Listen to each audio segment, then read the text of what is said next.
हर हर महादेव। दोस्तों, ओम नमः शिवाय। हिंदू पंचांग के अनुसार हर महीने के त्रयोदशी तिथि को प्रदोष व्रत रखा जाता है। दिनों के हिसाब से प्रदोष व्रत का अलग अलग नाम होता है। रविवार के दिन पड़ने वाले प्रदोष व्रत को रवि प्रदोष व्रत कहा जाता है।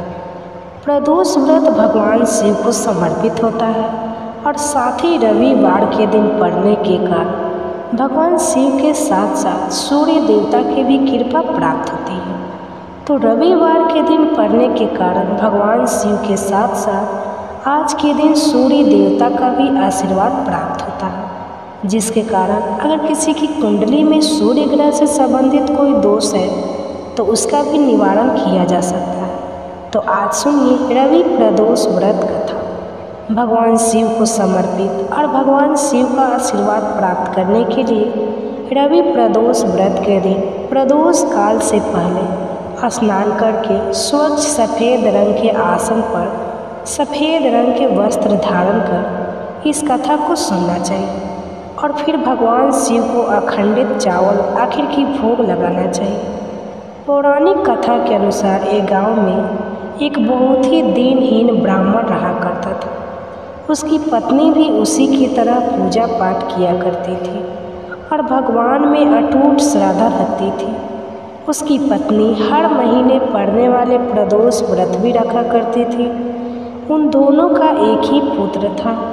एक समय की बात है, उनका पुत्र गंगा स्नान करने के लिए नदी किनारे गया, लेकिन दुर्भाग्यवश रास्ते में चोरों ने उसे घेर लिया और उसे कहने लगे कि हम तुम्हें मारेंगे नहीं अगर तुम अपने पिता के गुप्त धन के बारे में हमें बता दोगे। मैं बालक तू जानता था कि उसके पिता बहुत ही निर्धन है, ऐसे में उनके पास गुप्त धन रखने का तो कोई सवाल ही नहीं है। इसलिए वह गलत चोरों की बात सुनकर बड़े दिनों से उनसे कहने लगा, हे बंधुओं, हम तो अत्यंत दीन दुखी ब्राह्मण हैं, हमारे पास तो धन है ही नहीं।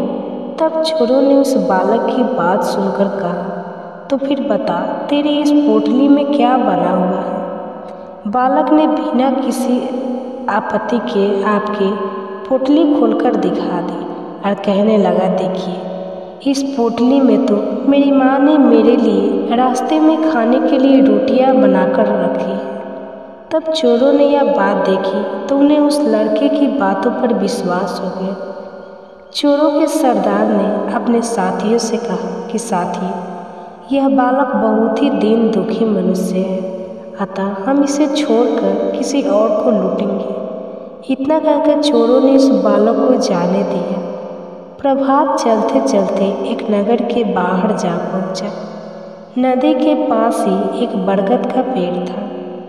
बालक दिन भर चलता चलता थक गया था, इस कारण वह बरगद के वृक्ष की छाया में लेटकर सो गया। थोड़ी देर बाद उस नगर के कुछ सिपाही चोरों को खोजते हुए उस बरगद के वृक्ष के पास आए। जब उन्होंने बरगद के वृक्ष के नीचे एक बालक को लेटा हुआ देखा तब उसे चोर समझकर बंधक बनाकर राजा के पास ले गए। राजा ने उस बालक को तुरंत ही कारावास में बंद करने का आदेश दे दिए।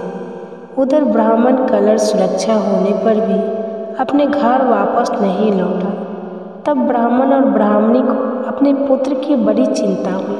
अगले दिन प्रदोष व्रत था। ब्राह्मणी ने सुबह स्नान करके विधिवत प्रदोष व्रत किया और कथा भी सुनी और मन ही मन हाथ जोड़कर भगवान शिव से प्रार्थना करने लगी कि हे भोलेनाथ, मेरे पुत्र की रक्षा करना। मेरा पुत्र न जाने कहाँ और किस हालत में भटक रहा होगा, क्योंकि वह ब्राह्मणी नित्य प्रतिदिन भगवान शिव की पूजा किया करती थी और सच्चे मन से हर महीने पड़ने वाले प्रदोष व्रत रख सकती थी, जिस कारण भगवान शिव ने उसकी प्रार्थना स्वीकार कर ली।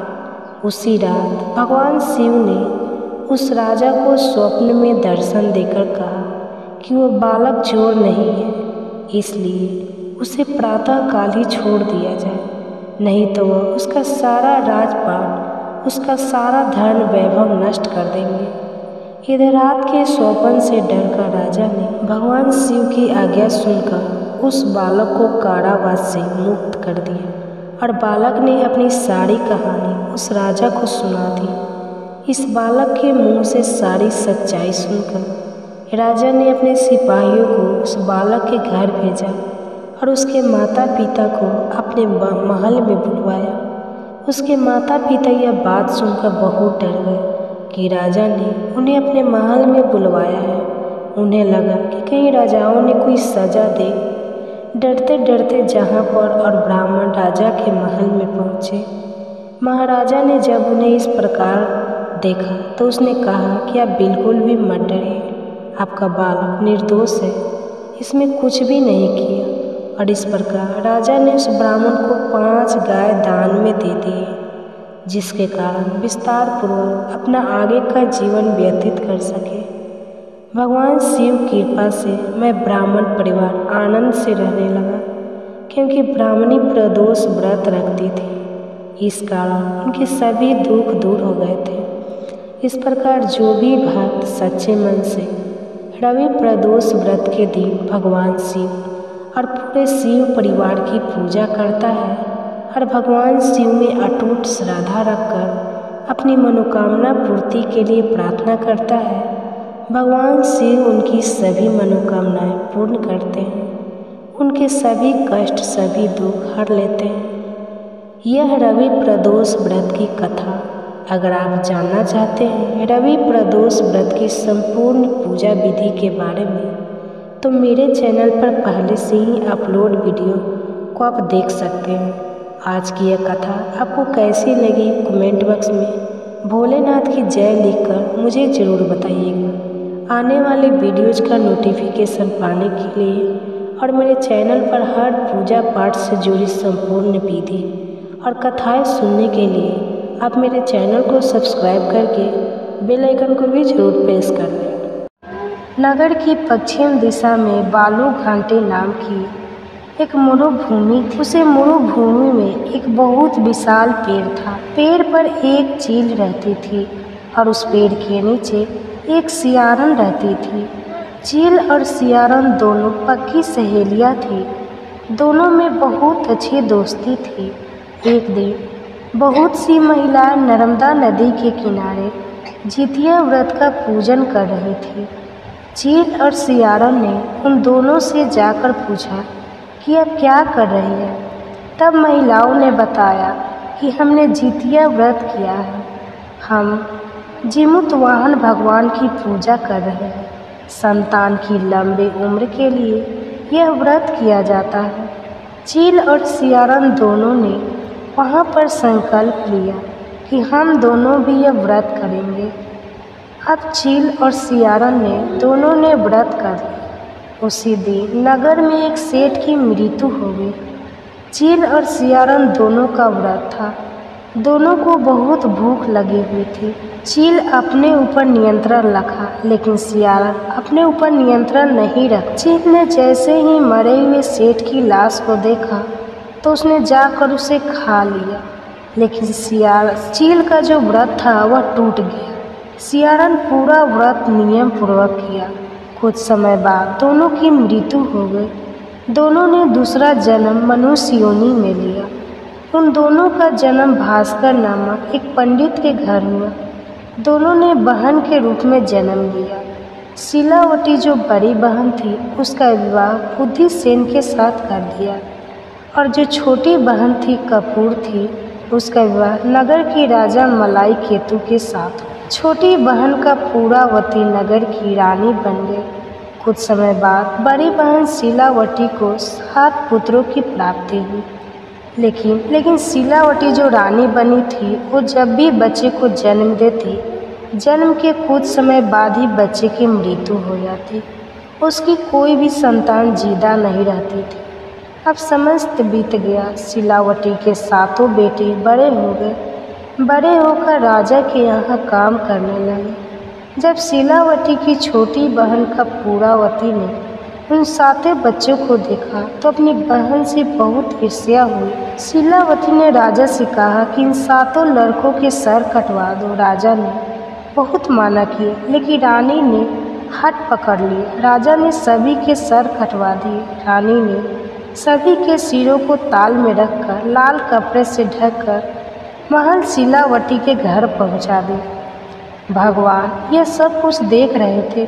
शीलावती जितिया का व्रत करती थी। भगवान ने मिट्टी से सातों भाइयों के सर बनाकर उनके धड़ से लगाए और अमृत का छींटा लगाकर सभी को जिंदा कर दिया। रानी ने जो सर शीलावत के घर भिजवाए वो सारे फूल बन गए और सातों भाई हंसते खेलते हुए अपने घर चले गए।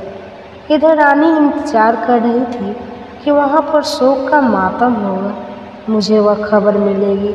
लेकिन जैसे ही रानी को पता चला कि शीलावती के सातों भाई बिल्कुल ठीक ठाक घर पहुँच गए, रानी दौड़ी दौड़ी अपनी बहन शीलावती के घर गई। वहाँ सातों भाइयों को जिंदा देखकर रानी बेहोश हो गई। रानी ने बताया कि कैसे इसे ईर्ष्या हुई और कैसे उसने उसके बच्चों को सर कटवा दिया। अगले जन्म में रहती थी वहाँ आकर शीलावती ने अपनी बहन को पूर्व जन्म की सारी बातें बताई और जितिया व्रत के विषय में बताया। यह सब सुनकर पूरावती को बहुत सदमा लगा और वहीं पर उनकी मृत्यु हो गई। राजा को बुलाया गया। राजा ने शीलावती का वहीं पर अंतिम संस्कार कर दिया। जितिया व्रत के प्रभाव से और जीमूतवाहन भगवान के आशीर्वाद से शीलावती के सातों पुत्र हष्ट पुष्ट और स्वस्थ रहे। जीमूतवाहन भगवान जैसे अपने शीलावती के सातों पुत्रों की रक्षा की, वैसे ही इस कहानी को कहते सुनते और हुंकार भरते सभी के संतान की रक्षा करना और सभी के संतान की दीर्घ आयु करना। अपनी संतान की लंबी उम्र और अच्छे स्वास्थ्य के लिए सभी को जितिया का व्रत करना चाहिए और जितिया व्रत कथा अवश्य सुननी चाहिए। यह थी जितिया व्रत की कथा जो मैंने आपको सुनाई। कथा सुनने के बाद जो हमने हाथ में फूल और चावल लिए हैं वह हम भगवान के चरणों में समर्पित कर देंगे। अगर आपको जितिया जीवित पुत्री का व्रत की कथा पसंद आई हो तो वीडियो को लाइक करना और चैनल को सब्सक्राइब करना। फिर मिलते हैं किसी और वीडियो के साथ। तब तक के लिए जय श्री कृष्ण, राधे राधे। जितिया और जीमूतवाहन व्रत के नाम से भी जानते हैं। इस व्रत की शुरुआत नहाय खाए से होती है और माताएं अपने संतान की लंबी उम्र, सुख समृद्धि और स्वस्थ और उन्नत जीवन के लिए इस व्रत को निर्जला उपवास रखकर रखती है। मान्यताओं के अनुसार संतान के लिए रखा यह व्रत किसी भी बुरी स्थिति में संतान की रक्षा करता है और सबसे कठिन व्रतों में से एक व्रत माना जाता है। इस व्रत को मुख्यतः उत्तर प्रदेश, बिहार, झारखंड, पश्चिम बंगाल जैसे अनेक राज्यों में रखा जाता है। संतान प्राप्ति की कामना से भी इस व्रत को रखा जा सकता है। ऐसे में चलिए आपको बताते हैं साल 2024 में जितिया का व्रत कब रखा जाएगा, इसकी पूजा विधि क्या है और इस दिन का क्या महत्व है। सबसे पहले तो आप सभी को जीवपुत्रिका व्रत की ढेर सारी शुभकामनाएं। इस व्रत में महिला 3 दिनों तक व्रत रखती है और यह व्रत निर्जला रखा जाता है। सप्तमी तिथि के दिन नहाए खाए और अष्टमी तिथि के दिन निर्जला उपवास रखकर नवमी तिथि के दिन व्रत का पालन किया जाता है। इस व्रत में शाम के समय मुख्य पूजा की जाती है और व्रत से जुड़े हुए खास नियमों का ध्यान रखा जाता है, तभी यह व्रत पूर्ण माना जाता है। इस दिन सूर्य देव की पूजा भी की जाती है और उन्हें बाजरे और चने से बने व्यंजन अर्पित किए जाते हैं। व्रत रखने वाली महिलाओं को इस दिन किसी भी वस्तु को काटना नहीं चाहिए, ना ही कटे हुए फल या सब्जी का उपयोग करना चाहिए। किसी भी तरह की जीव हत्या करना पाप माना जाता है और व्रती महिलाओं को इस दिन चाकू, कैंची आदि का इस्तेमाल भी नहीं करना चाहिए। इस व्रत को रखने से पहले नोनी का साग खाने की भी परंपरा है। ऐसा कहा जाता है कि नोनी के साग में कैल्शियम और आयरन भरपूर मात्रा में पाया जाता है, जिसके कारण व्रती के शरीर में जो पोषक तत्व होते हैं उनकी कमी नहीं होती। इस व्रत के पारण के बाद महिलाएं पूजा में अर्पित किया हुआ लाल या पीले रंग का धागा भी गले में पहनती है। इसके बाद कोई शुभ दिन देखकर उसे उतार लिया जाता है। जीमूत वाहन भगवान की पूजा में सरसों का तेल और खल चढ़ाया जाता है और व्रत के पारण के बाद यह तेल बच्चों के सिर पर लगाया जाता है। माना जाता है कि यह भगवान का आशीर्वाद होता है। पौराणिक मान्यता है कि इस व्रत को जो भी माँ करती है उसे कभी भी अपनी संतान के वियोग का सामना नहीं करना पड़ता है। उनके संतान को लंबी उम्र और जीवन भर किसी भी दुख और तकलीफ से सुरक्षा मिलती है। इस दिन गंधर्व राजकुमार जीमूत वाहन जी की पूजा की जाती है।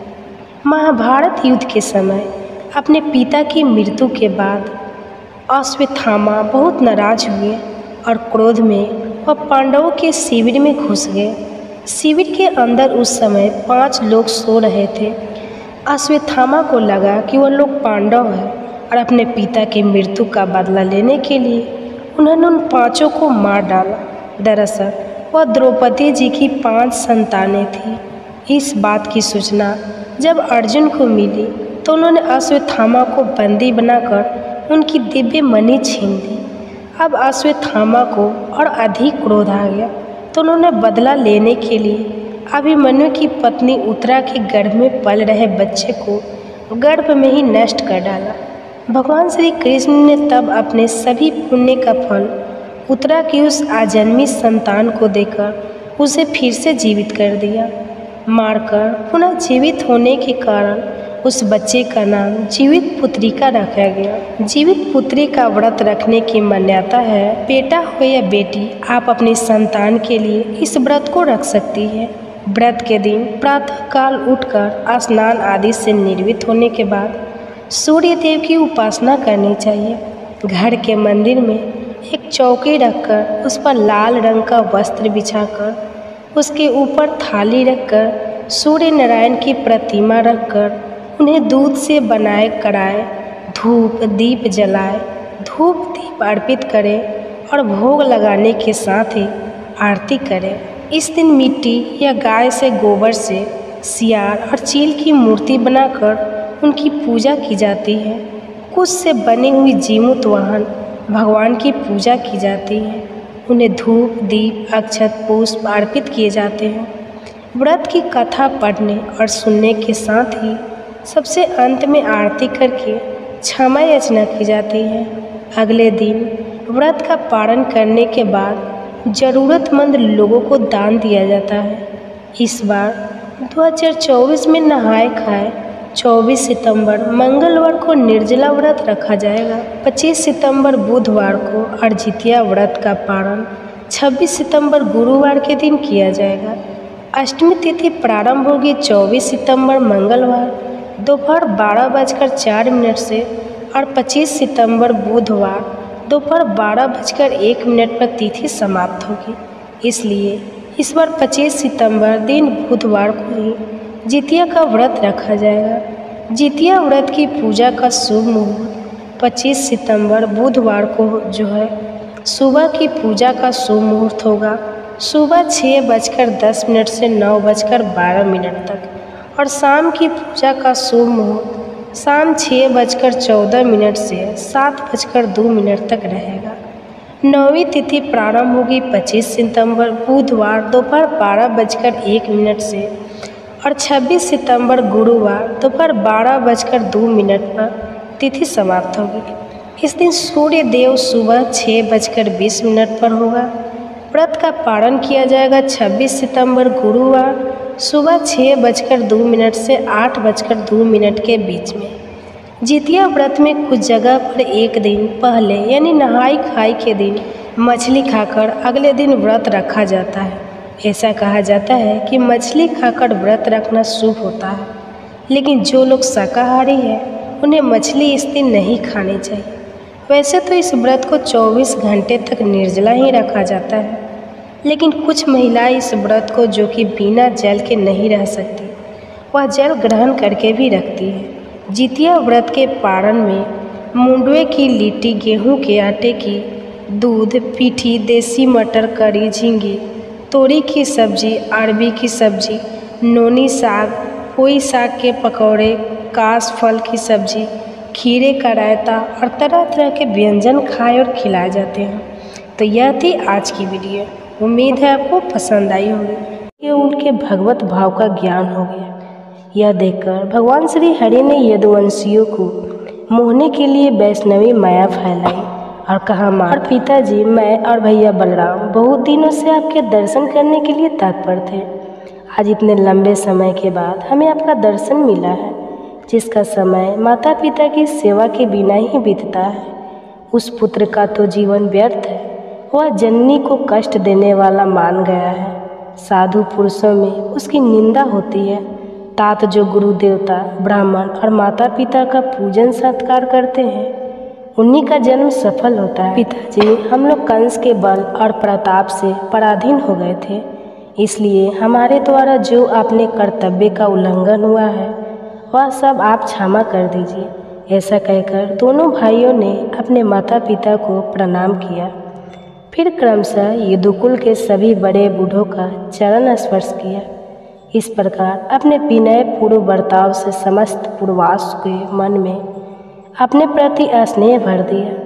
कंस के मारे जाने पर उसकी पत्नियां और माताएं शोक और दुख में डूब गई और उसको सब ओर से घेर कर अनेक प्रकार से विलाप करने लगी। उन्हें घबराई हुई और दुखी देखकर भगवान श्री कृष्ण भी नेत्रों से आंसू बहाते हुए उन सबको सांत्वना देने लगे। उग्रसेन को कैद से छुड़ाया और अपने राजपद पर अभिषेक कर दिया।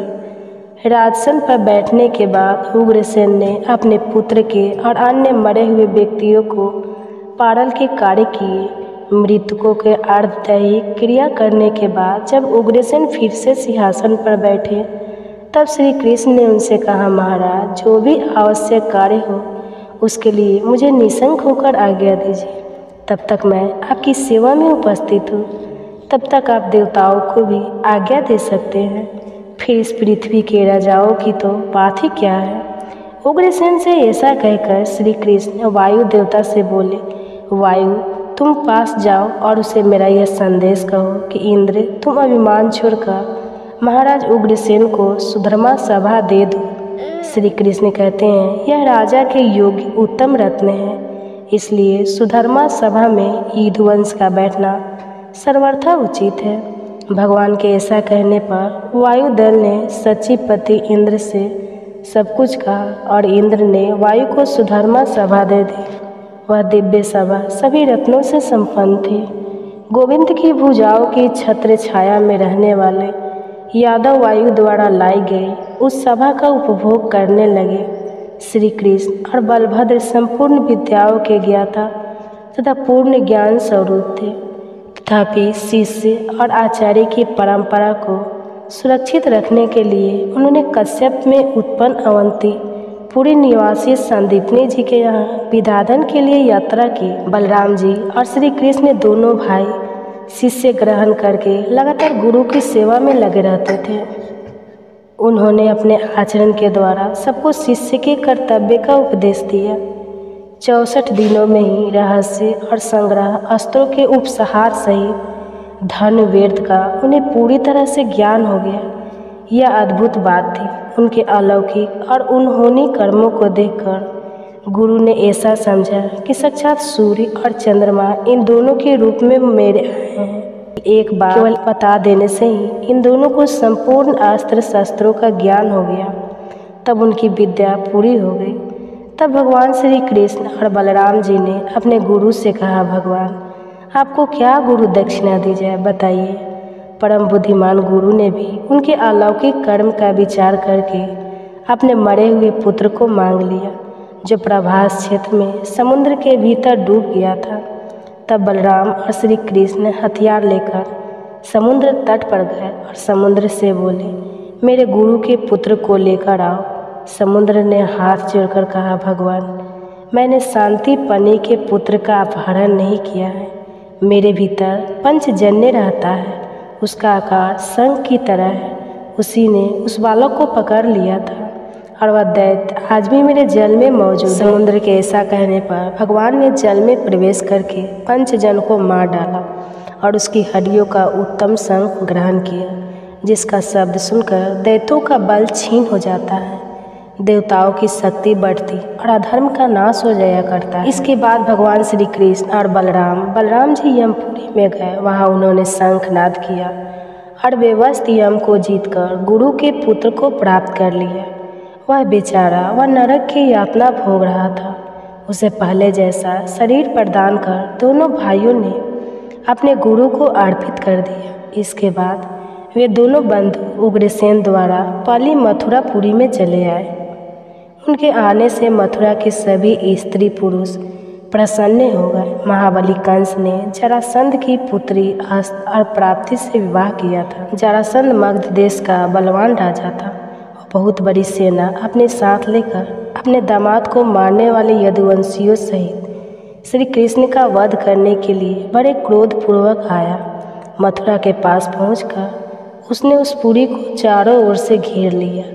उसके साथ 23 अक्षोभ्याय प्रकार बलदेव जी के हाथ में भी उनके अभीष्ट अस्त्र हल और मसूल आ गए।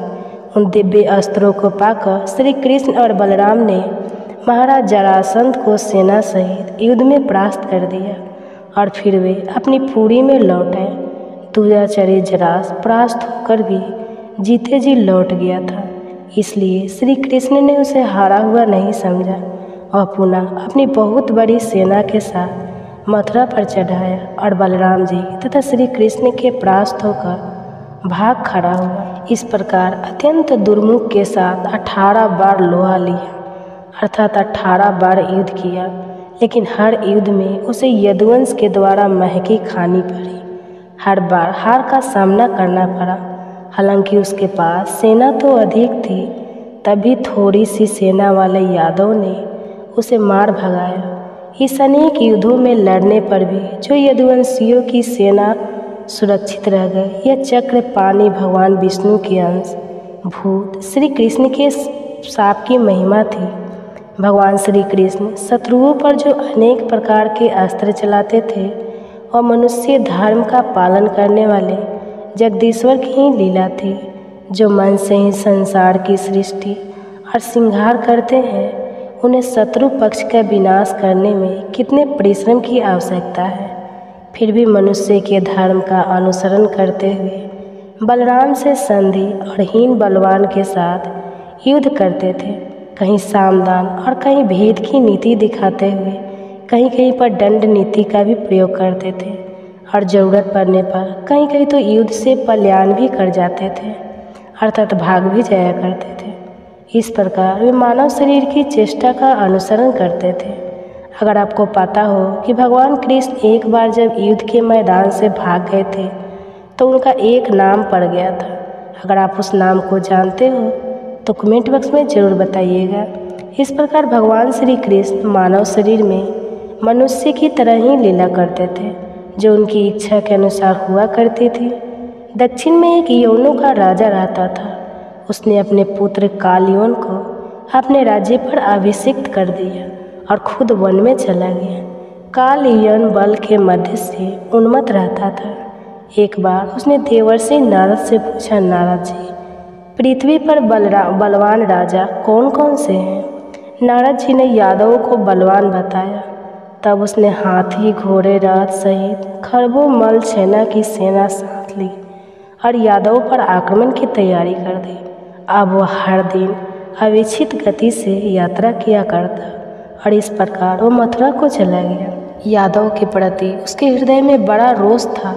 उसके आक्रमण का समाचार जानकर श्री कृष्ण ने सोचा कि अगर काल्यवन ने आकर यादव की सेना का श्रृंगार कर दिया तो अवसर देकर मगधराज जरास भी आक्रमण करेगा और पहले जरासंध ने ही आकर हमारी सेना को छीन कर दिया तो बलवान काल्यवन तो बचे, खुजे सैनिक को मार ही डालेगा। एहो आदिवंशियों पर दोनों प्रकार से संकट आ गया है, इसलिए इससे बचने के लिए मैं यादवों के निमित्त अत्यंत दुर्जय दुर्ग का निर्माण करूँगा, जहाँ रहकर स्त्रियाँ भी युद्ध कर सकती है। फिर वृक्ष नींव और यादव की तो बात ही क्या है। अगर मैं सोया या बाहर गया हूँ तो उस समय भी दुर्ग में रहने पर दुष्ट शत्रु यादव को ज़्यादा कष्ट ना दे सके। ऐसा सोचकर गोविंद ने समुद्र से 12 योजन भूमि मांगी और उसी में द्वारिकापुरी का निर्माण किया। उसमें बड़े बड़े उद्यान शोभा पाते थे। उसकी 4 दीवारें बहुत ऊंची थी। सैकड़ों सरोवर से वह पूरी सुशोभित हो रही थी। उसमें सैकड़ों पर कोटे बने हुए थे और पूरी इंद्र की अमरावती से मनोहर जान पड़ती थी। भगवान श्री कृष्ण ने मथुरा के निवासियों को वहां पहुंचा दिया और जब कल्यवन समीप आ गया तब वे स्वयं मथुरा लौट आए। मथुरा के बाहर कालियों की सेना का पड़ाव था। श्री कृष्ण अस्त्र शस्त्र लिए बिना ही मथुरा से बाहर निकले। कालिवन ने उन्हें देखा और यह जानकर कि यही वासुदेव है, बिना अस्त्र शस्त्र के ही उनका पीछा किया, जिन्हें बड़े बड़े योगी अपने मन के द्वारा भी नहीं प्राप्त कर सकते। उन्हें भगवान को पकड़ने के लिए कालिवन उनके पीछे पीछे चल दिया। उसके पीछा करने पर श्री कृष्ण भी एक बहुत बड़ी गुफा में प्रवेश कर गए, जहाँ महापराक्रमी मुमुक्षु सोए हुए थे। कालिवन ने भी उस गुफा में प्रवेश करके देखा एक मनुष्य सो रहा है। उसे ही श्री कृष्ण समझकर उस खोटी बुद्धि वाले युवन ने लात मारी। मुमुक्षु की आँख खुल गई और वह युवन राजा की दृष्टि पड़ते ही उनकी क्रोधाग्नि से जलकर भस्म हो गया। और ऐसा क्यों हुआ, इस बारे में भी जानिए। पूर्व समय में राजा मचक देवासुर संग्राम में युद्ध करने के लिए गए हुए थे। वहाँ उन्होंने बड़े बड़े दैत्यों को हरा दिया। युद्ध समाप्त होने पर उन्हें नींद सताने लगी। तब उन्होंने देवताओं से बहुत लंबे समय तक निद्रा में लीन रहने का वरदान मांगा। देवताओं ने कहा, राजा, जो तुम्हें सोते से उठा देगा और तुम्हारे शरीर से उत्पन्न हुई अग्नि से उसी क्षण जलकर भस्म हो जाएगा। इसी प्रकार पापी कालिवन को भस्म करके राजा ने मधुसूदन से पूछा, आप कौन हो? तब वे कहने लगे, मैं चंद्रवंश के भीतर यादव कुल में उत्पन्न वासुदेव पुत्र श्री कृष्ण हूँ। यह सुनकर उन्होंने सर्वेश्वर श्री कृष्ण को प्रणाम करके कहा, भगवान, मैंने आपको पहचान लिया। आप श्री हरि के अंश भूत साक्षात परमेश्वर है। पूर्व काल में ही आप ही है।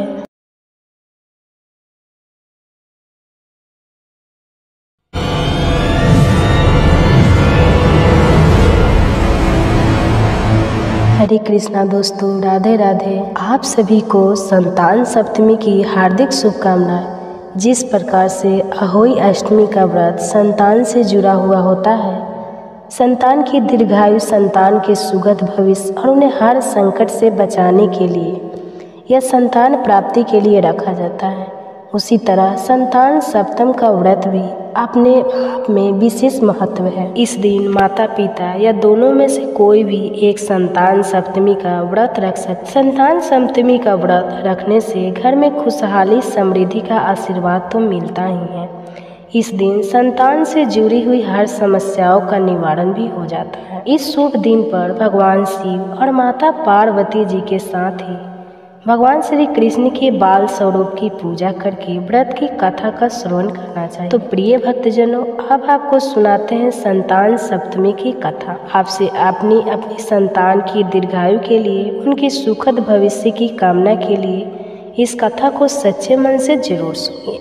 एक दिन महाराज युधिष्ठिर ने भगवान श्री कृष्ण से कहा, हे प्रभु, कोई ऐसा उत्तम व्रत बतलाइए जिसके प्रभाव से मनुष्य को अनेकों संसारिक क्लेश दुख दूर होकर वे पुत्र और पत्रवाई एक बार हो जाए।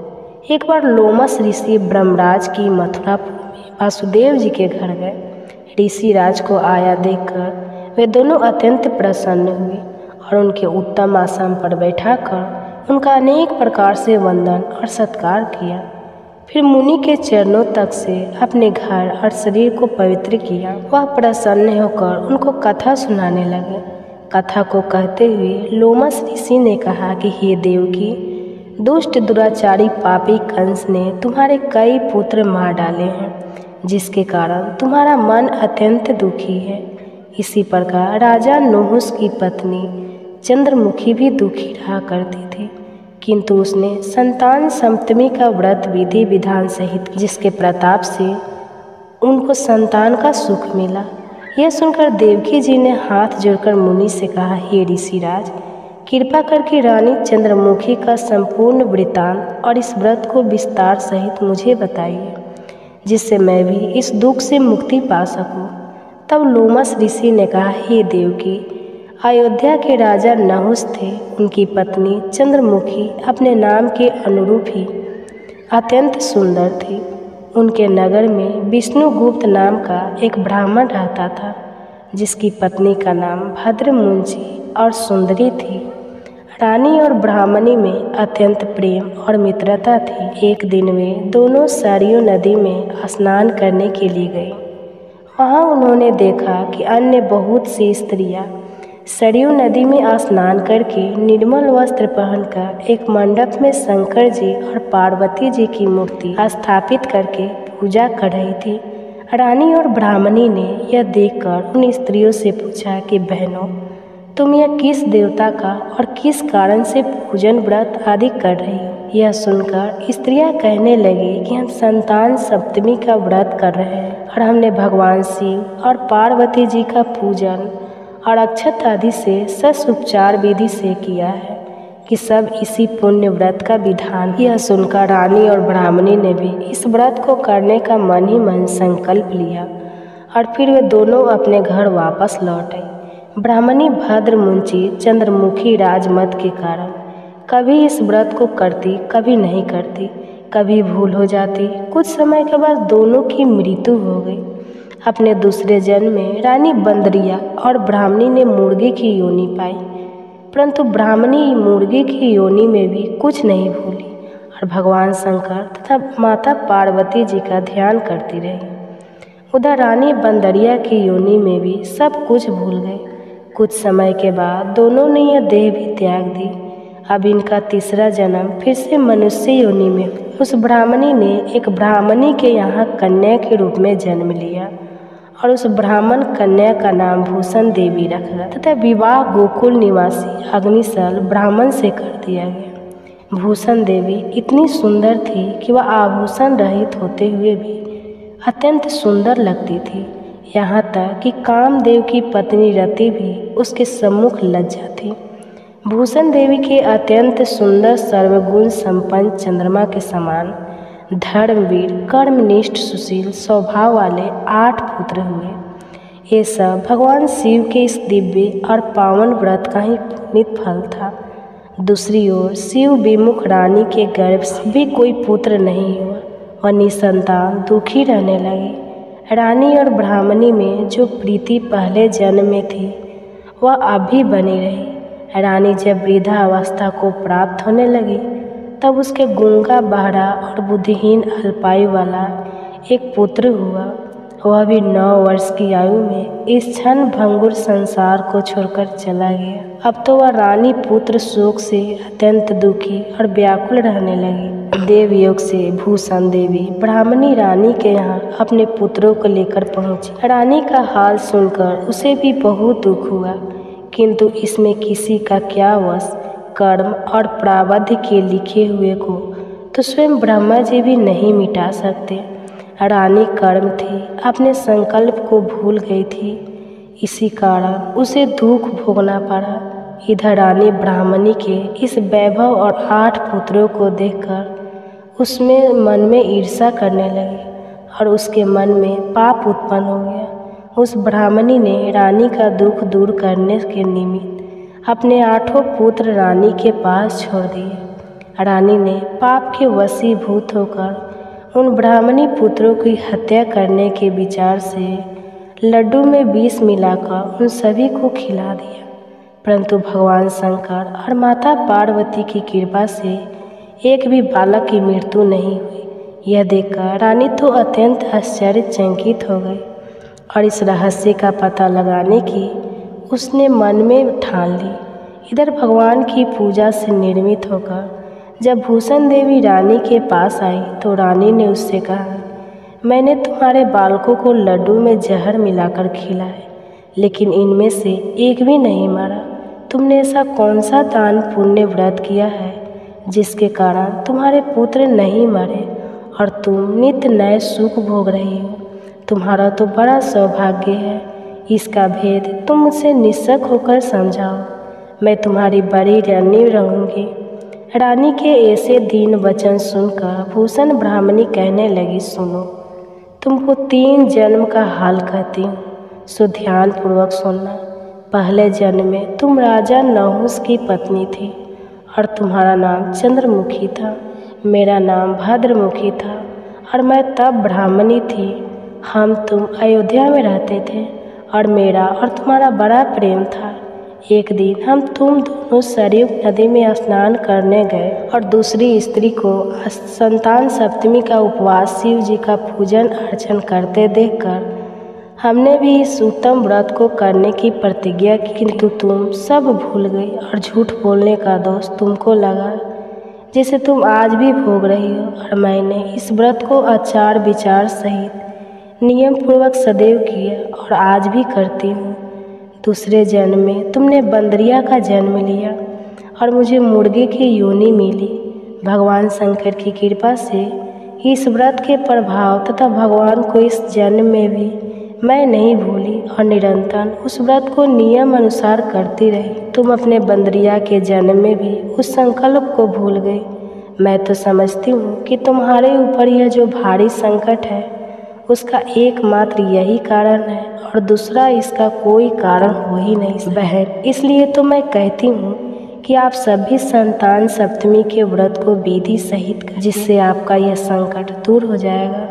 लोमस ऋषि ने कहा, हे देवकी, भूषण ब्राह्मणी के मुख से अपने पूर्व जन्म की कथा तथा व्रत संकल्प इत्यादि सुनकर रानी को पुरानी सारी बातें याद आ गई और वह सच्चे मन से पश्चाताप करने लगा तथा भूषण ब्राह्मणी के चरणों में पड़कर क्षमा याच करने लगी और भगवान शंकर माता पार्वती जी की अपार महिमा के गीत गाने लगे। उस दिन से रानी ने नियम अनुसार संतान सप्तमी का व्रत, जिसके प्रभाव से रानी को संतान सुख भी मिला और संपूर्ण सुख भोग कर रानी शिव लोक को गई। भगवान शंकर के व्रत का ऐसा प्रभाव है कि रास्ते से भटका हुआ मनुष्य भी अपने रास्ते पर चलने लगता है और अनंत ऐश्वर्य भोग कर अंत में मोक्ष प्राप्त करता है। लोमा ऋषि ने आगे कहा, हे देवकी, इसलिए मैं तुमसे भी कहता हूँ कि तुम भी इस व्रत को करने का संकल्प अपने मन में करो तो तुमको भी संतान सुख मिलेगा। इतनी कथा सुनकर देवकी जी हाथ जोड़कर लोमस ऋषि से पूछने लगी, हे ऋषिराज, मैं इस पुण्यदायी उपवास को अवश्य करूँगी, किंतु आप इस कल्याणकारी और संतान सुख देने वाले उपवास का विधान नियम अति विस्तार से समझाइए। यह सुनकर ऋषि बोले, हे देवकी, यह पुनीत उपवास भादो भाद्रपद के महीने में शुक्ल पक्ष की सप्तमी तिथि के दिन किया जाता है। उस दिन ब्रह्मा मुहूर्त में उठकर किसी नदी अथवा कुएं के पवित्र जल में स्नान कर साफ स्वच्छ वस्त्र पहनना चाहिए। श्री भगवान शंकर तथा जगदम्बा पार्वती जी की मूर्ति की स्थापना करें। इन प्रतिमाओं के सम्मुख सोने चांदी के तारों का अथवा रेशम का एक गड्ढा बनाएं। उस गड्ढे में 7 गांठें लगानी चाहिए। इस गड्ढे को धूप दीप अष्टगत से पूजा करके अपने हाथ में बांधें और भगवान शंकर से अपनी कामना सफल होने की प्रार्थना करें। इसके बाद 7 पुए बनाकर भगवान को भोग लगाएं और साथ ही पुए अपनी यथाशक्ति और सोने अथवा चांदी की अंगूठी बनाकर इन सबको एक तांबे के पात्र में रखकर उनका शस्त्र उपचार विधि से पूजन करके किसी सदाचारी धर्मनिष्ठ सुपात्र ब्राह्मण को दान दे दें। उसके बाद 7 पुए स्वयं प्रसाद के रूप में ग्रहण करें। इस प्रकार इस व्रत का प्राणायाम करना चाहिए। हर साल की शुक्ल पक्ष की सप्तमी तिथि के दिन, हे देवकी, इस व्रत को इस प्रकार नियम पूर्वक करने से सभी पाप नष्ट हो जाते हैं और सौभाग्यशाली संतान उत्पन्न होती है तथा अंत में शिवलोक की प्राप्ति होती है। लोमस ऋषि कहते हैं, हे देवकी, मैंने तुमको संतान सप्तमी का व्रत संपूर्ण विधि विधान विस्तार सहित वर्णन किया है। उसको अब तुम नियम पूर्वक करो, जिससे तुमको उत्तम संतान मिलेगी। इतना कहकर भगवान आनंद कंद भी श्री कृष्ण ने धर्मावतार युधिष्ठिर महाराज से कहा, हे युधिष्ठिर, लोमस ऋषि इस प्रकार हमारी माता देवकी को शिक्षा देकर चले गए। ऋषि के कथन अनुसार फिर हमारी माता देवकी ने इस व्रत को नियम अनुसार किया, जिसके प्रभाव से हम उत्पन्न हुए। यह व्रत विशेष रूप से स्त्रियों के लिए कल्याणकारी है, परंतु पुरुषों को भी समान रूप से कल्याण देता है। संतान सुख देने वाला, समूल पापों का नाश करने वाला यह उत्तम व्रत है, जिसे स्वयं भी करे और दूसरों से भी कराए। नियम पूर्वक जो कोई इस व्रत को करता है और भगवान शंकर तथा माता पार्वती की सच्चे मन से आराधना करता है, निश्चय ही अमर पद प्राप्त करके अंत में शिवलोक हो जाता है। कथा समाप्त हुआ। धन्यवाद। नमस्कार दोस्तों, जय माता दी। दोस्तों, नवरात्रि माँ दुर्गा के 9 अलग अलग रूपों की पूजा एवं आराधना का समय होता है। नवरात्रि में माँ का हर रूप ही भक्तों को सुख, समृद्धि और शांति देने वाला है। अब मैं भक्तों के एक छोटे से प्रयास से ही माँ तुरंत प्रसन्न होकर उसकी झोली खुशियों से भर देती है। वह एक उसकी छोटी सी भूल भी कई बार माँ को नाराज भी कर देती है। अर्थात जितनी जल्दी माँ प्रसन्न होती है, उतनी ही जल्दी रुष्ट हो जाती है। अब हम सभी को निरंतर प्रयास करना चाहिए, माँ को हम सदैव प्रसन्न रखें। इसलिए नवरात्रि की 9 दिनों में कुछ खास उपाय करके हम माँ दुर्गा को प्रसन्न कर सकते हैं और उनकी कृपा से हमारे जीवन में सुख समृद्धि की प्राप्ति कर सकते हैं। तो आज की इस वीडियो में हम आपको बताने जा रहे हैं नवरात्रि में गौ माता की पूजा का क्या महत्व है और गौ माता को हमें कौन सी चीज़ें अर्पण करनी चाहिए तथा गौ माता की पूजा करते समय कौन सी बातों का ध्यान रखना चाहिए, इसमें एक महत्वपूर्ण बातें जानेंगे। तो दोस्तों, भगवान श्री कृष्ण कहते हैं कि गाय इस समस्त संसार की माँ है। गाय दिव्य प्राणी है। जिस घर में गाय रहती है, उस घर के सभी वास्तु दोष भी दूर हो जाते हैं। गाय में सभी देवी देवताओं का वास है। साथ माँ दुर्गा भी गाय के अंदर निवास करती है। इसलिए गौ माता की सेवा करने से माँ दुर्गा की कृपा प्राप्त की जा सकती है। इसके साथ ही यदि आप नवरात्रि में विशेष रूप से गौ माता की पूजा करते हैं या आपके द्वार पर गौ माता अचानक प्रकट हो जाती है, तो इसे बहुत ही शुभ संकेत माना गया है।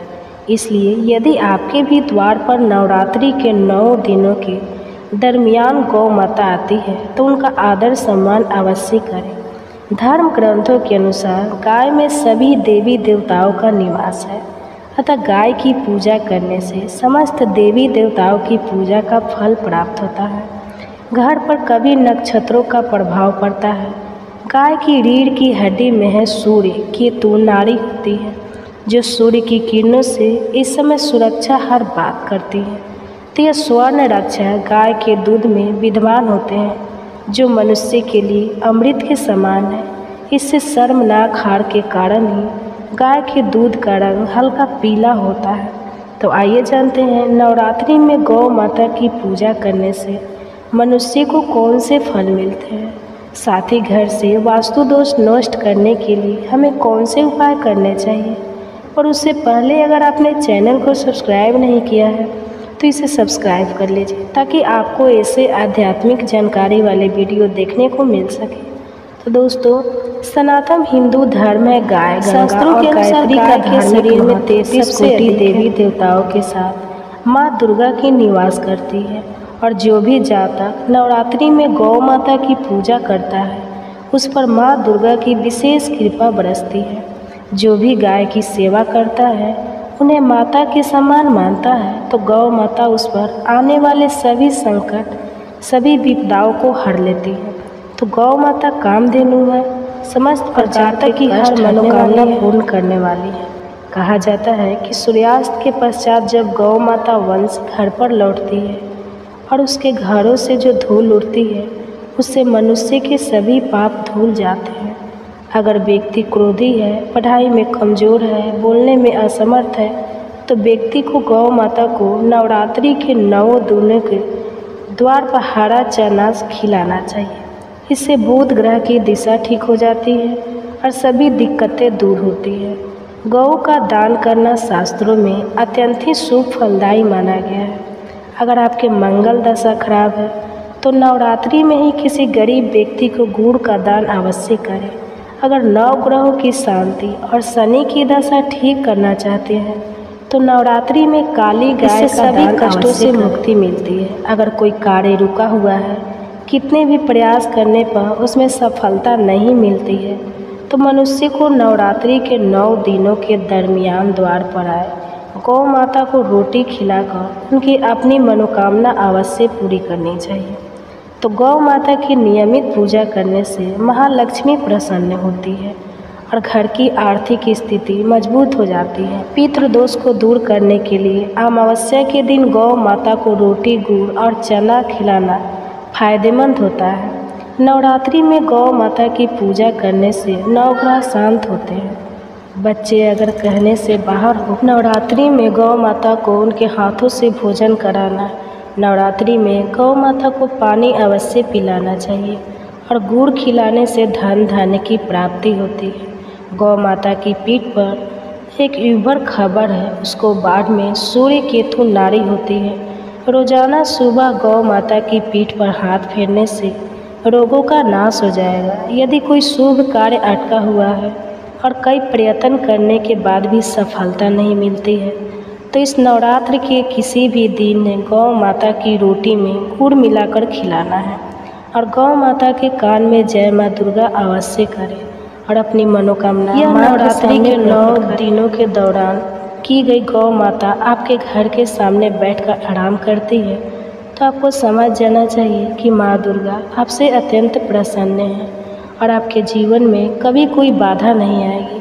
शास्त्रों में बताया गया है, जिन घरों में गाय की सेवा होती है उस घर में कोई परेशानी नहीं आती। कम से कम नवरात्रि के 9 दिन पहली रोटी गाय माता के लिए पक्का निकालें और उन्होंने से खिलाएं।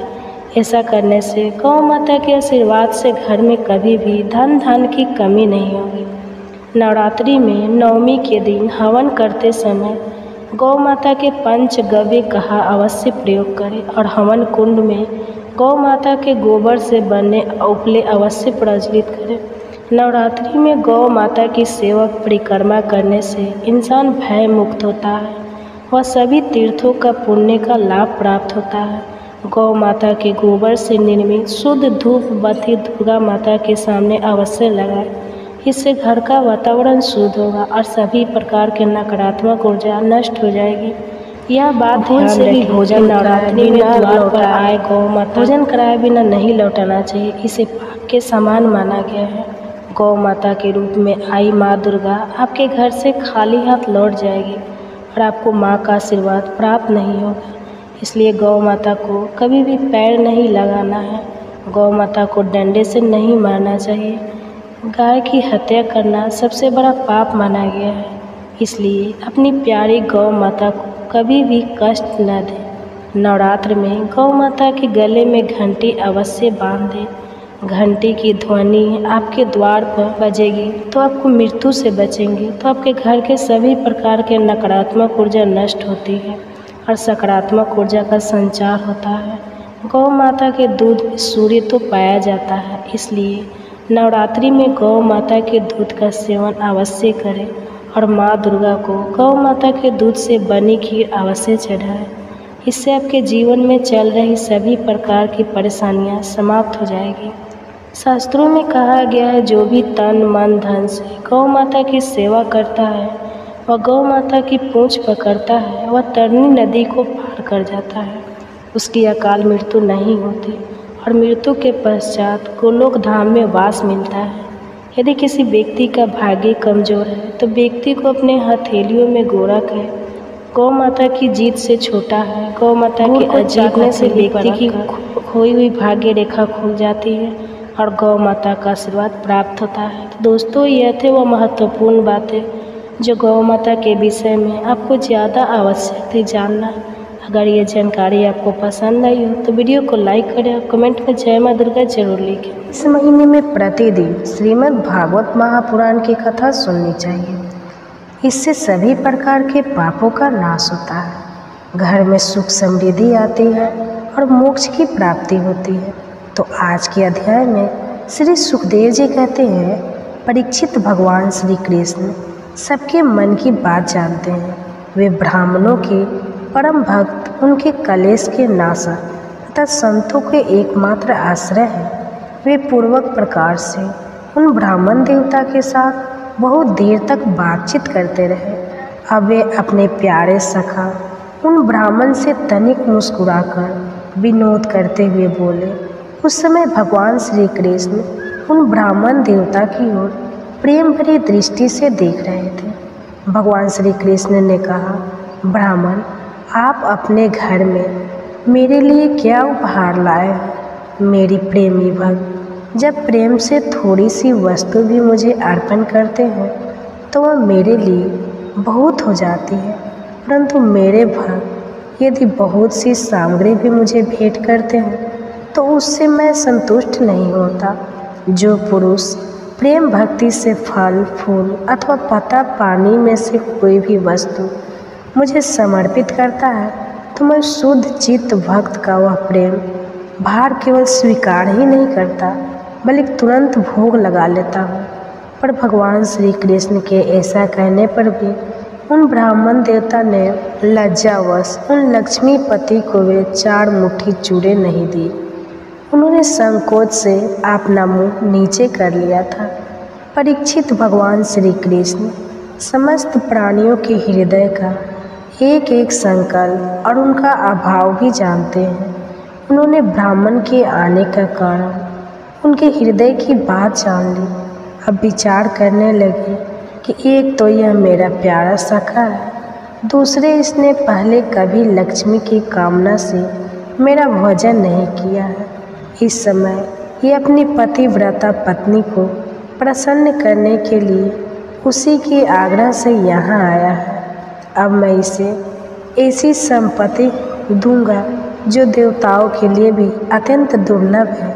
भगवान श्री कृष्ण ने ऐसा विचार करके उनके वस्त्र में से चिथरे की एक पोटली में बंधा हुआ चूड़ा, यह क्या है ऐसा कहकर स्वयं ही छीन लिया और बड़े आदर से कहने लगे, प्यारे मित्र, यह तो तुम मेरे लिए अत्यंत प्रिय भेंट लेकर आए हो। ये चूड़े न केवल मुझे बल्कि सारे संसार को तृप्त करने के लिए प्राप्त है। ऐसा कहकर वे उसमें से एक मुट्ठी चूड़ा खा गए और दूसरी मुट्ठी जो ही भरी रुक्मणी के रूप में स्वयं भगवती लक्ष्मी जी ने भगवान श्री कृष्ण का हाथ पकड़ लिया, क्योंकि वे तो एकमात्र भगवान के प्रणय हैं, उन्हें छोड़कर और कहीं जा नहीं सकती। रुक्मणी जी ने कहा, विश्वास मन बस मनुष्य को इस लोक में तथा मरने के बाद परलोक में समस्त संपत्तियों की समृद्धि प्राप्त करने के लिए यह एक मुट्ठी चुराई बहुत है, क्योंकि अपने के लिए इतना ही प्रसन्नता का हेतु बन जाता है। परीक्षित ब्राह्मण देवता उस रात को भगवान श्री कृष्ण के महल में ही रहे। उन्होंने बड़े आराम से वहाँ खाया पिया और ऐसा अनुभव किया मानो बैकुंठ में ही पहुँच गया हो। परीक्षित श्री कृष्ण के ब्राह्मण को प्रत्यक्ष रूप में कुछ भी ना मिला, फिर भी उन्होंने उनसे कुछ मांगा नहीं।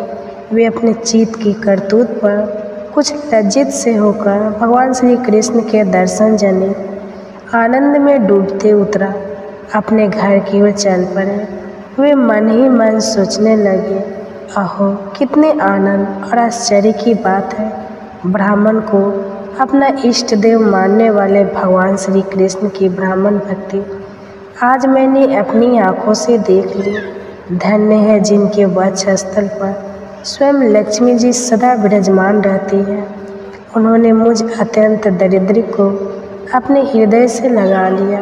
कहा तो मैं अत्यंत पापी और दरिद्र हूँ, कहा लक्ष्मी के एकमात्र आश्रय भगवान श्री कृष्ण, परंतु उन्होंने यह ब्राह्मण है ऐसा कहकर मुझे अपनी भुजाओं में भरकर हृदय से लगा लिया। इतना ही नहीं, उन्होंने मुझे उस पलंग पर सुलाया जिस पर उनकी प्राण प्रिय रुक्मिणी जी शयन करती है, मानो मैं उनका सगा भाई हूँ। कहाँ तक कहूँ मैं देवताओं के आराध्य देव होकर भी ब्राह्मणों को अपना इष्ट देव मानने वाले प्रभु ने पाँव दबाकर अपने हाथों खिला पिला कर मेरी अत्यंत सेवा सोच की और देवता के समान मेरी पूजा की। स्वर्ग, मोक्ष, पृथ्वी और असातल की संपत्ति तथा समस्त योग सिद्धियों की प्राप्ति का मूल उनके चरणों की पूजा ही है। फिर भी परम दयालु श्री कृष्ण ने यह सोचकर मुझे थोड़ा सा भी धन नहीं दिया कि कहीं यह दरिद्र धन पाकर बिल्कुल मतवाला ना हो जाए और मुझे ना भूल बैठे। इस मन ही मन विचार करते करते ब्राह्मण देवता अपने घर के पास पहुंच गए।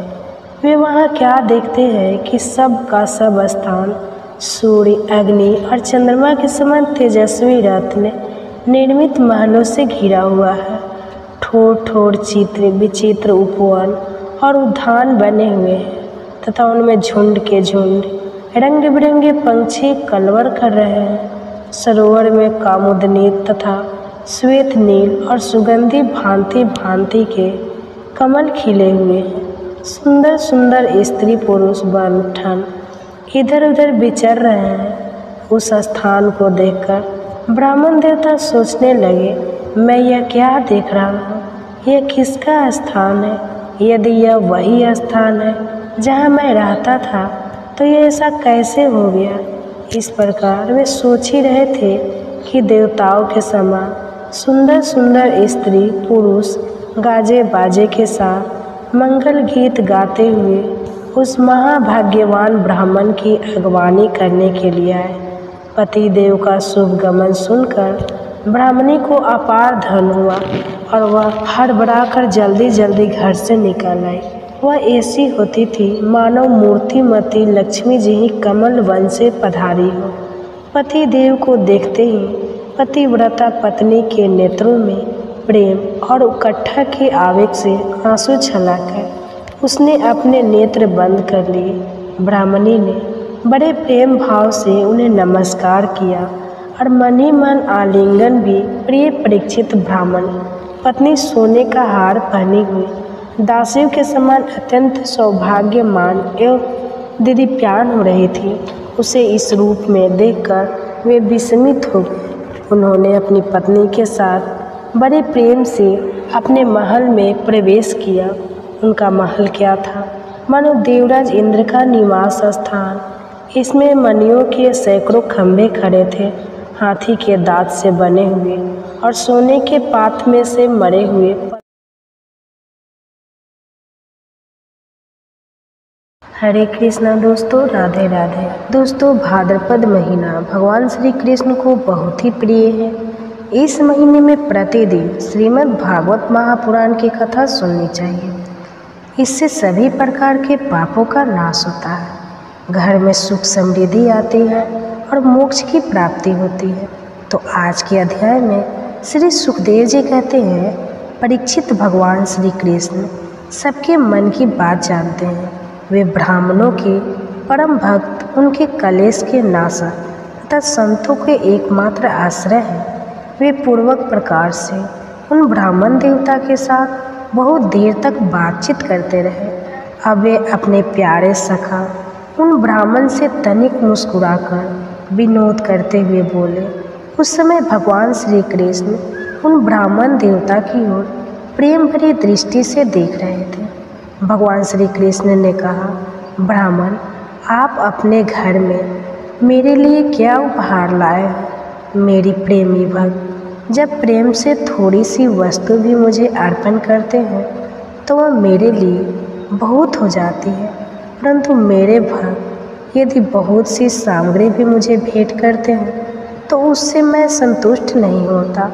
जो पुरुष प्रेम भक्ति से फल फूल अथवा पता पानी में से कोई भी वस्तु मुझे समर्पित करता है तो मैं शुद्ध चित्त भक्त का वह प्रेम भार केवल स्वीकार ही नहीं करता बल्कि तुरंत भोग लगा लेता हूँ। पर भगवान श्री कृष्ण के ऐसा कहने पर भी उन ब्राह्मण देवता ने लज्जावश उन लक्ष्मीपति को वे 4 मुट्ठी चूड़े नहीं दी। उन्होंने संकोच से अपना मुंह नीचे कर लिया था। परीक्षित, भगवान श्री कृष्ण समस्त प्राणियों के हृदय का एक एक संकल्प और उनका अभाव भी जानते हैं। उन्होंने ब्राह्मण के आने का कारण, उनके हृदय की बात जान ली। अब विचार करने लगे कि एक तो यह मेरा प्यारा सखा है, दूसरे इसने पहले कभी लक्ष्मी की कामना से मेरा भोजन नहीं किया है। इस समय ये अपनी पतिव्रता पत्नी को प्रसन्न करने के लिए उसी के आग्रह से यहाँ आया है। अब मैं इसे ऐसी संपत्ति दूंगा जो देवताओं के लिए भी अत्यंत दुर्लभ है। भगवान श्री कृष्ण ने ऐसा विचार करके उनके वस्त्र में से चिथड़े की एक पोटली में बंधा हुआ चूड़ा, यह क्या है ऐसा कहकर स्वयं ही छीन लिया और बड़े आदर से कहने लगे, प्यारे मित्र, यह तो तुम मेरे लिए अत्यंत प्रिय भेंट लेकर आए हो। ये चूड़े न केवल मुझे बल्कि सारे संसार को तृप्त करने के लिए प्राप्त है। ऐसा कहकर वे उसमें से एक मुट्ठी चूड़ा खा गए और दूसरी मुट्ठी जो ही भरी रुक्मिणी के रूप में स्वयं भगवती लक्ष्मी जी ने भगवान श्री कृष्ण का हाथ पकड़ लिया, क्योंकि वे तो एकमात्र भगवान के प्राणाएं हैं, उन्हें छोड़कर और कहीं जा नहीं सकती। रुक्मिणी जी ने कहा, विश्वास मन बस मनुष्य को इस लोक में तथा मरने के बाद परलोक में समस्त संपत्तियों की समृद्धि प्राप्त करने के लिए यह एक मुट्ठी चुराई बहुत है, क्योंकि अपने के लिए इतना ही प्रसन्नता का हेतु बन जाता है। परीक्षित, ब्राह्मण देवता उस रात को भगवान श्री कृष्ण के महल में ही रहे। उन्होंने बड़े आराम से वहाँ खाया पिया और ऐसा अनुभव किया मानो बैकुंठ में ही पहुँच गया हो। परीक्षित, श्री कृष्ण के ब्राह्मण को प्रत्यक्ष रूप में कुछ भी ना मिला, फिर भी उन्होंने उनसे कुछ मांगा नहीं। वे अपने चित्त की करतूत पर कुछ लज्जित से होकर भगवान श्री कृष्ण के दर्शन जनित आनंद में डूबते उतरा अपने घर की ओर चल पड़े। वे मन ही मन सोचने लगे, अहो कितने आनंद और आश्चर्य की बात है। ब्राह्मण को अपना इष्ट देव मानने वाले भगवान श्री कृष्ण की ब्राह्मण भक्ति आज मैंने अपनी आँखों से देख ली। धन्य है जिनके वक्षस्थल पर स्वयं लक्ष्मी जी सदा विराजमान रहती है। उन्होंने मुझ अत्यंत दरिद्र को अपने हृदय से लगा लिया। कहा तो मैं अत्यंत पापी और दरिद्र हूँ, कहा लक्ष्मी के एकमात्र आश्रय भगवान श्री कृष्ण, परंतु उन्होंने यह ब्राह्मण है ऐसा कहकर मुझे अपनी भुजाओं में भरकर हृदय से लगा लिया। इतना ही नहीं, उन्होंने मुझे उस पलंग पर सुलाया जिस पर उनकी प्राण प्रिय रुक्मिणी जी शयन करती है, मानो मैं उनका सगा भाई हूँ। कहाँ तक कहूँ मैं देवताओं के आराध्य देव होकर भी ब्राह्मणों को अपना इष्ट देव मानने वाले प्रभु ने पाँव दबाकर अपने हाथों खिला पिलाकर मेरी अत्यंत सेवा सोच की और देवता के समान मेरी पूजा की। स्वर्ग, मोक्ष, पृथ्वी और असातल की संपत्ति तथा समस्त योग सिद्धियों की प्राप्ति का मूल उनके चरणों की पूजा ही है। फिर भी परम दयालु श्री कृष्ण ने यह सोचकर मुझे थोड़ा सा भी धन नहीं दिया कि कहीं यह दरिद्र धन पाकर बिल्कुल मतवाला ना हो जाए और मुझे ना भूल बैठे। इस मन ही मन विचार करते करते ब्राह्मण देवता अपने घर के पास पहुंच गए। वे वहां क्या देखते हैं कि सब का सब स्थान सूर्य, अग्नि और चंद्रमा के समान तेजस्वी रत्न निर्मित महलों से घिरा हुआ है। ठोर ठोर चित्र विचित्र उपवन और उद्यान बने हुए हैं तथा उनमें झुंड के झुंड रंग बिरंगे पंछी कलवर कर रहे हैं। सरोवर में कामुदनी तथा श्वेत नील और सुगंधी भांति भांति के कमल खिले हुए हैं। सुंदर सुंदर स्त्री पुरुष बनठन इधर उधर विचर रहे हैं। उस स्थान को देखकर ब्राह्मण देवता सोचने लगे, मैं यह क्या देख रहा हूँ, यह किसका स्थान है? यदि यह वही स्थान है जहाँ मैं रहता था, तो ये ऐसा कैसे हो गया। इस प्रकार वे सोच ही रहे थे कि देवताओं के समान सुंदर सुंदर स्त्री पुरुष गाजे बाजे के साथ मंगल गीत गाते हुए उस महाभाग्यवान ब्राह्मण की अगवानी करने के लिए आए। पति देव का शुभ गमन सुनकर ब्राह्मणी को अपार धन हुआ और वह हड़बड़ाकर जल्दी जल्दी घर से निकल आई। वह ऐसी होती थी मानो मूर्तिमती लक्ष्मी जी ही कमल वन से पधारी हो। पति देव को देखते ही पतिव्रता पत्नी के नेत्रों में प्रेम और उकट्ठा के आवेग से आंसू छलक उसने अपने नेत्र बंद कर लिए। ब्राह्मणी ने बड़े प्रेम भाव से उन्हें नमस्कार किया और मन ही मन आलिंगन भी। प्रिय परीक्षित ब्राह्मण पत्नी सोने का हार पहनी हुई दासियों के समान अत्यंत सौभाग्यमान एवं दिव्यान हो रही थी। उसे इस रूप में देखकर वे विस्मित हो गए। उन्होंने अपनी पत्नी के साथ बड़े प्रेम से अपने महल में प्रवेश किया।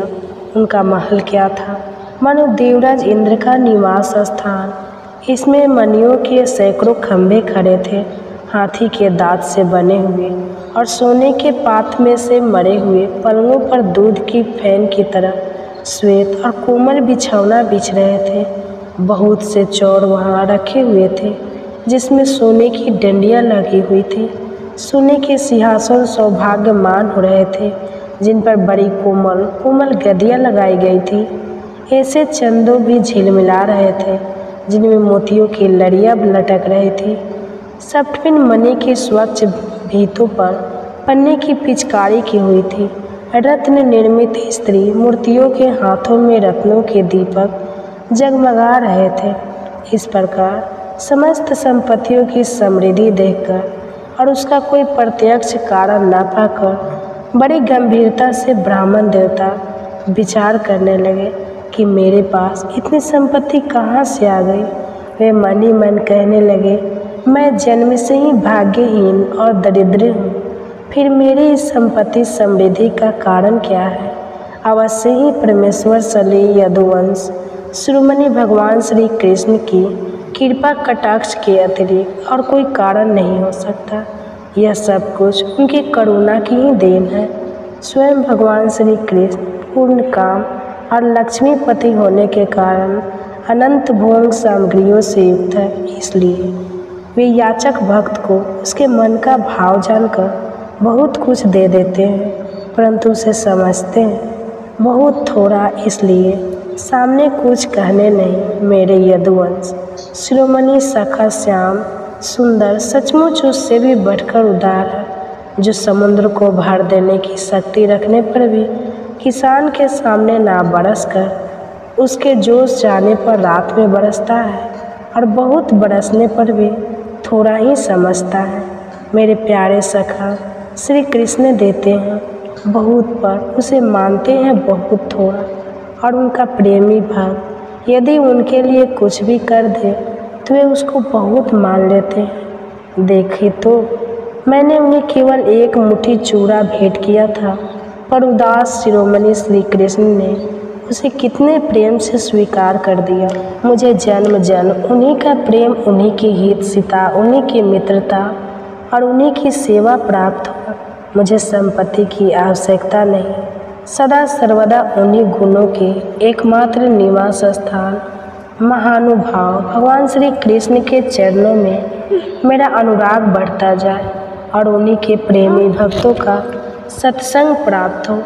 अजन्मा भगवान श्री कृष्ण संपत्ति आदि के दोष जानते हैं। वे देखते हैं कि बड़े बड़े धनियों का धन और ऐश्वर्य के मत से पतन हो जाता है, इसलिए वे अपने अंधुदर्शी भक्त को उसके मांगते रहने पर भी तरह तरह के संपत्ति, राज्य और ऐश्वर्य आदि नहीं देते। यह उनकी बड़ी कृपा है। परीक्षित अपनी बुद्धि से इस प्रकार निश्चय करके वे ब्राह्मण देवता त्यागपूर्वक अनासक्त भाव से अपनी पत्नी के साथ भगवत प्रसाद स्वरूप विषयों को ग्रहण करने लगे और दिनों दिन उनकी प्रेम भक्ति बढ़ने लगी। प्रिय परीक्षित, देवताओं के भी आराध्य देव भक्त बिहारी यज्ञपति सर्वशक्तिमान भगवान स्वयं ब्राह्मणों को अपना प्रभु इष्ट देव मानते हैं। इस प्रकार भगवान श्री कृष्ण के प्यारे सखा उस ब्राह्मण ने देखा कि यद्यपि भगवान अजीत है, किसी के अधीन नहीं है, फिर भी वे अपने सेवकों के अधीन हो जाते हैं, उनसे पराजित हो जाते हैं। अब वे उन्हीं के ध्यान में तन्मय हो गए। ध्यान के आवेग से उनकी अविद्या की गांठ कट गई और उन्होंने थोड़े ही समय में भगवान का धाम, जो कि संतों का एकमात्र आश्रय है, उसे प्राप्त किया। प्रिय परीक्षित,